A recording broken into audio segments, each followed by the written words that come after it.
Inflation isn't new. It didn't start in modern times, and it's not just a problem of high prices. Inflation has existed for thousands of years, long before digital money, central banks, or the global economy. And by the end of this video, you'll understand exactly where inflation comes from, why it exists, and why it continues no matter who is in power. What you're about to learn will change the way you see every price around you. To understand inflation, we have to travel back in time. In the ancient world, money wasn't digital or paper. It was metal, gold, silver, bronze. But even then, governments discovered a trick. When they needed more money, they diluted the metal in their coins. The Roman Empire lowered the amount of silver in its currency again and again. At first, people barely noticed. But slowly, prices rose across the empire. Inflation had begun.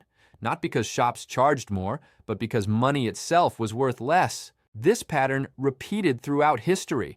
Whenever leaders wanted to spend more than they could afford, they expanded the money supply. More money chasing the same goods meant higher prices. Inflation wasn't a mistake, it was a choice. For centuries, the gold standard kept inflation under control. A currency could only exist if it was backed by real gold. That meant governments couldn't create unlimited money, but this limit also created pressure. As economies grew, the gold backing became too restrictive. Countries started bending the rules, stretching the system, and creating more money than their gold reserves could support.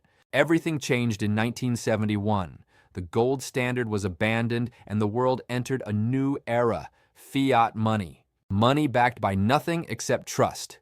From that moment on, inflation became a permanent part of modern economies. Why? Because without gold, there were no natural limits. Money could expand as needed. And today, inflation works differently than most people think. It's not just governments printing bills. Most inflation comes from lending. When banks issue loans, they create new money digitally.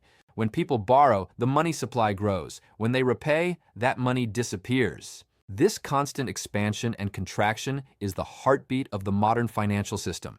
Central banks play a key role too.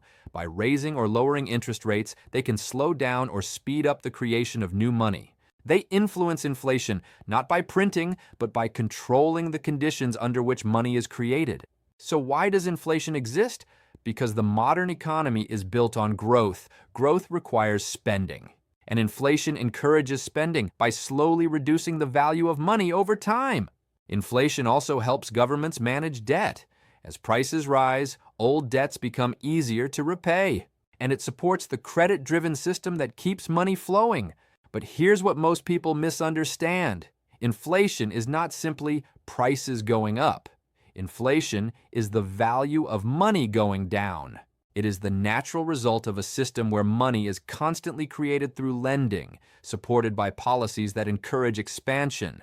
You feel inflation every time you shop, but now you understand its history, its purpose, and the structure that keeps it alive. In the next video, we're going deeper into the core of the modern system. You'll learn how banks multiply money, how credit expands the economy, and why this process is essential to understanding inflation itself. Stay with this series. The more you learn, the clearer the entire financial world becomes.